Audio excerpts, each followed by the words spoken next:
तो गाइस 9 महीने पहले मैंने एक वीडियो बनाया था लेक्सिकल एनवायरनमेंट के ऊपर, जो कि जावास्क्रिप्ट में मोस्टली इंटरव्यू में पूछा जाता है। लेकिन 9 महीने बाद, मतलब एग्जैक्टली 9 महीने बाद जब मैंने कमेंट चेक किया तो मुझे समझ में आया, मुझे लगा मुझे इस पर फिर से बनाना चाहिए। और इस वीडियो में मैंने ट्राई किया कि थोड़ा सिंपल बनाया जाए ताकि मेरे साथ साथ आप सबको समझ में आए। तो इस वीडियो में हम यही चीज़ देखने वाले हैं। So what is lexical environment? Lexical environment है क्या एक्चुअली? तो इसको ऐसे समझ सकते हैं, लेक्सिकल एनवायरनमेंट एक डेटा स्ट्रक्चर है, क्योंकि अगर ये डेटा स्ट्रक्चर है तो कोई ना कोई किसी तरह का डेटा ही रखेगा। तो इसको क्या बोलते हैं? Identifier variable mapping. अब नाम से क्लियर है कि आइडेंटिफायर क्या होता है, वेरिएबल क्या होता है, मैपिंग क्या होता है।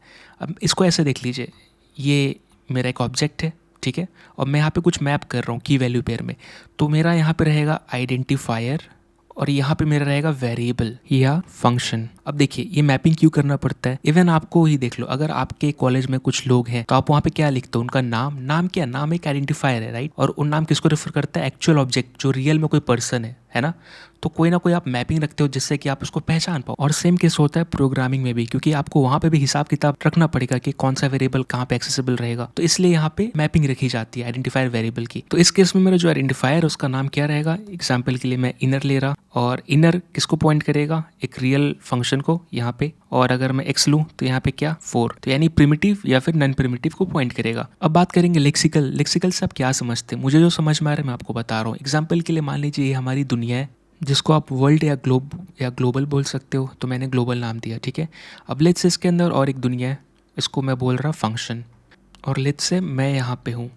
तो मेरे लिए लेक्सिकल क्या है? ये फंक्शन के लिए लेक्सिकल क्या है? Global, right? लेट्स से एक और आदमी है, ये दूसरा कोई है, इसके लिए लेक्सिकल क्या है? ये फंक्शन। इसके लिए लेक्सिकल मैं नहीं हूँ, इसके लिए लेक्सिकल फंक्शन, और फंक्शन के लिए वापस ग्लोबल। तो इसको ऐसे समझ सकते हो, जो जहाँ पे प्रेजेंट है, या बोल सकते हो जिसके अंदर प्रेजेंट है फिजिकली, ठीक है, तो जिसके अंदर है वो उसके लिए लेक्सिकल रहेगा। तो ये मैं किसके अंदर हूँ? फंक्शन के अंदर, तो फंक्शन मेरे लिए लेक्सिकल है, ठीक है। तो इससे मुझे क्या समझ में आया कि लेक्सिकल क्या होता है। तो अगर आपको ये टर्म लेक्सिकल समझ में आया तो इससे रिलेटेड लेक्सिकल स्कोपिंग भी समझ में आ जाएगा। एग्जाम्पल के लिए मैं इस फंक्शन को देख सकता हूँ, इसी पे आप बात करेंगे। यहाँ पे देखिए, ये फंक्शन जहाँ पे रन करेगा उसको आप क्या बोलोगे? ग्लोबल, या ग्लोबल ही बोलते हो, है ना? तो ग्लोबल बोलोगे। अब ये फंक्शन किसके अंदर है? ग्लोबल के अंदर, आउटर, ठीक है। आउटर के अंदर क्या है? Where x equal to 4। इसके अंदर एक इनर है, इसके अंदर y है, और console log x plus y कर रहे हैं, ठीक है। तो अभी इनर के लिए लेक्सिकल कौन है? इनर कहाँ पे डिफाइन है? इनर फंक्शन कहाँ पे डिफाइन है? ये मत देखो कहाँ से कॉल कर रहे हैं, फिजिकली फंक्शन कहाँ डिफाइन है ये देखते हैं लोग लेक्सिकल स्कोपिंग के लिए। तो ये इनर डिफाइन है आउटर के अंदर। तो अगर मैं बोलूँ ये मेरा आउटर है, पहले इसे ड्रॉ कर लेते हैं। ये मेरा क्या है? ग्लोबल, और ये मेरा है आउटर, और ये मेरा इनर है, ऐसा है कुछ। अब ये इनर के अंदर y 5 है, तो इनर का अपना डेटा है 5। साथ ही साथ इनर के अंदर आप देखोगे x भी देख रहा है। तो मैंने क्या बोला कि अब इनर किसके अंदर? आउटर। तो इनर के लिए लेक्सिकल कौन? आउटर। तो ये ईजिली x एक्सेस कर सकता है, ठीक है। तो यानी x कहाँ पे? यहाँ पे। तो ये x को भी एक्सेस कर सकता है। और अगर बाहर भी रहता, मतलब ग्लोबल में, इस आउटर के बाहर अगर वेर z इक्वल टू 5 करता तो इसको भी एक्सेसिबल होता। आप यहाँ पे z भी प्रिंट कर सकते हो। क्यों? आउटर के लिए लेक्सिकल कौन है? ग्लोबल। तो आप देख सकते हो कैसे जुड़ रहा है, इनर फिर आउटर फिर ग्लोबल। वही चीज़ अगर आप यहाँ पे देखोगे तो इस आउटर के अंदर 2 चाइल्ड फंक्शन है, इनर 2। अब इनर के लिए लेक्सिकल कौन है? इनर के लिए लेक्सिकल कौन है? आउटर है, ठीक है। इनर 2 के लिए लेक्सिकल कौन है? ये भी आउटर ही है। और आउटर के लिए कौन लेक्सिकल है? ग्लोबल, ठीक है। तो अभी इनर 2 का डेटा एक्सेस नहीं कर पाएगा, इनर सिर्फ आउटर का ही। क्यों? क्योंकि दोनों प्रेजेंट क्या इनर 2 के अंदर है? नहीं। इनर 2 इनर के अंदर है? नहीं, राइट। ये दोनों अलग अलग है। तो ये दोनों प्रेजेंट कहाँ पे लेक्सिकली? आउटर के अंदर। तो ये दोनों के लिए लेक्सिकल कौन? आउटर। इसीलिए यहाँ पे x आप देख सकते हो यहाँ से एक्सेसिबल हो रहा है दोनों के लिए, यहाँ पे, राइट।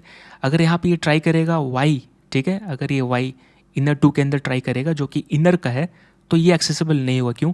क्योंकि ये लेक्सिकली नहीं है। इनर 2 लेक्सिकल नहीं इनर के लिए, राइट। ये इनर 2 प्रेजेंट नहीं इनर के अंदर। तो फिजिकली कहाँ प्रेजेंट है? इनर 2 प्रेजेंट आउटर के अंदर, इनर भी आउटर के अंदर।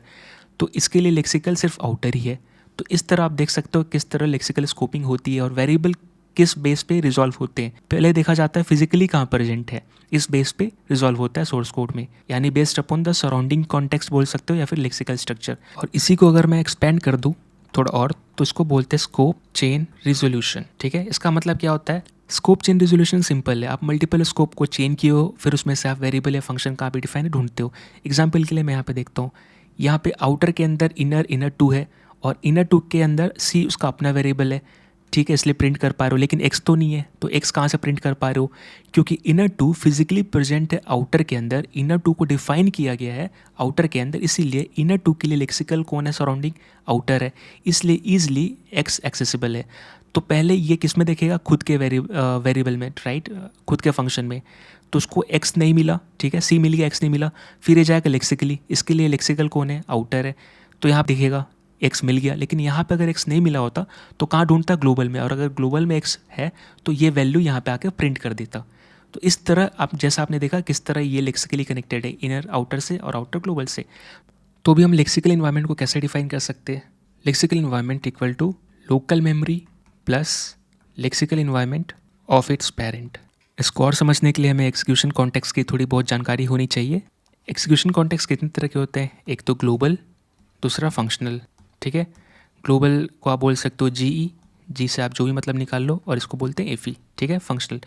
अब यहाँ पे ये कब क्रिएट होता है, पहले तो जब भी आपका स्क्रिप्ट रन होता है, पहले कहाँ पे रखते हो आप, ग्लोबल में रखते हो। ग्लोबल इन द सेंस कि क्या, जैसे ये मेरा फाइल है, ये मेरा फाइल जब रन होगा तो ये कंप्लीट पहले तो ग्लोबल के अंदर ही पूरा फंक्शन है, उसको ग्लोबल बोलते हैं, सबसे ऊपर आता है। और ये कब क्रिएट होता है, जब भी आपका स्क्रिप्ट रन होना शुरू होता है। उसके बाद आता है फंक्शनल। फंक्शनल एग्जीक्यूशन कॉन्टेक्स्ट कब क्रिएट होता है, जब भी आप फंक्शन के अंदर जाते हो। जैसे अगर मैं आउटर के अंदर जाऊँ तो एक नया एग्जीक्यूशन कॉन्टेक्स्ट क्रिएट होगा जो मेमोरी पे रखा जाएगा, अगर मैं इनर के अंदर जाऊँगा तो फिर एक नया क्रिएट होगा। तो जब भी हमारा एग्जीक्यूशन कॉन्टेक्स्ट क्रिएट होता है तब हमारा लेक्सिकल इन्वायरमेंट क्रिएट होता है एक नया, ठीक है। और आपने वेरिएबल इन्वायरमेंट का भी नाम सुना होगा, वो भी एग्जीक्यूशन कॉन्टेक्स्ट का पार्ट है। तो जो वेरिएबल इन्वायरमेंट है ये अपने एग्जीक्यूशन कॉन्टेक्स्ट का कॉम्पोनेंट है, आप बोल सकते हो। वेरिएबल इन्वायरमेंट को आप मान सकते हो कि ये लेक्सिकल इन्वायरमेंट जैसा है, similar kind of data structure रखता है। एग्जाम्पल के लिए वेरिएबल इन्वायरमेंट क्या रखेगा, उसका एक्चुअल वैल्यू जिस स्कोप में ये रन हो रहा है, अगर ये रन हो रहा है इनर के अंदर तो इनर इसका स्कोप है, तो इसका एक्चुअल वैल्यू रखेगा, plus reference of variable accessible with in that scope. यानी कि अगर इनर के अंदर मैं हूँ तो अभी मेरा अपना वेरिएबल क्या है इनर के लिए, y इक्वल टू 5, और इस स्कोप में कौन कौन से वेरिएबल एक्सेसिबल है, तो x कहाँ पे, आउटर में, तो एक्सेसिबल है, y तो खुद का तो एक्सेसिबल है, तो इसको कौन कौन सा एक्सेसिबल है, x और y, राइट। तो यहाँ पे वेरिएबल इन्वायरमेंट में क्या रहेगा, x और y। इसको हम ऐसे भी समझ सकते हैं अगर हम दोनों ड्रॉ करें, लेक्सिकल इन्वायरमेंट और वेरिएबल इन्वायरमेंट। इसके लिए लेट्स से मैं लेक्सिकल इन्वायरमेंट क्रिएट कर रहा, ENV मतलब इन्वायरमेंट, किसके लिए, इस इनर फंक्शन के लिए। तो मैं कैसे ड्रॉ करूँगा, इक्वल टू यहाँ पे ऑब्जेक्ट एज अ मैपिंग के लिए रख रहा, तो पहले मेरा खुद का वेरिएबल, ठीक है, ये डायरेक्ट नहीं रखूँगा, इसको किस में रखा जाता है, इन्वायरमेंट रिकॉर्ड, ठीक है। ये क्या होल्ड करता है, उसका करंट वेरिएबल जो स्कोप में है, तो यहाँ पे आप दे सकते हो y इक्वल टू 5, ठीक है। उसके बाद यहाँ पे एक आउटर रहेगा जो किसको लिंक कर रहेगा, ये लिंक करेगा इसके लेक्सिकल इन्वायरमेंट को, कौन है, आउटर, ठीक है। तो यहाँ पे reference to the lexical environment of outer function, ठीक है, ये होल्ड कर रहा है। ये क्या हुआ इसका लेक्सिकल इन्वायरमेंट। अगर मैं वेरिएबल इन्वायरमेंट ड्रॉ करूँ तो क्या, ये एक्चुअल वैल्यू रखता है, एक्चुअल वैल्यू रखता है, यानी वेरिएबल ENV अगर मैं ड्रॉ करूँ तो इसका वेरिएबल इन्वायरमेंट क्या होगा, y और x। तो y इक्वल टू 5 होगा ही होगा, साथ में x इक्वल टू 4, यानी एक्चुअल जो इसको एक्सेसिबल होगा, है ना। x क्या है इसका 4, y इसका क्या है 5, तो ये दोनों वेरिएबल एक्सेसिबल होंगे। तो वेरिएबल इन्वायरमेंट क्या है, एग्जीक्यूशन कॉन्टेक्स्ट का पार्ट है, ठीक है। इससे क्या पता चलता है कि इसको कौन कौन से वेरिएबल एक्सेसिबल हैं, तो इसकी मदद से रन टाइम में जावास्क्रिप्ट इससे वैल्यू निकाल लेता है। और लेक्सिकल इन्वायरमेंट क्या ड्रॉ करता है, काइंड ऑफ मैपिंग रखता है कि इस इनर को क्या क्या एक्सेसिबल हो सकता है, ठीक है, इसके अपने वेरिएबल कौन से हैं। इस वीडियो में आपने देखा है लेक्सिकल इन्वायरमेंट क्या होता है, वेरिएबल इन्वायरमेंट क्या होता है, लेक्सिकल स्कोप क्या होता है, लेक्सिकल वर्ड क्या होता है, और ये सब जो भी मैं ड्रॉ कर रहा हूँ ये सब कॉन्सेप्ट के बेस पे, एग्जैक्टली ऐसा जावास्क्रिप्ट कुछ नहीं रखता, एग्जैक्टली नहीं रखता, लेकिन ऐसा कॉन्सेप्ट के बेस में ऐसा ही फॉलो करता है। सो आई होप आपको वीडियो पसंद आया होगा। मिलते हैं अगले वीडियो में, तब तक के लिए थैंक यू सो मच।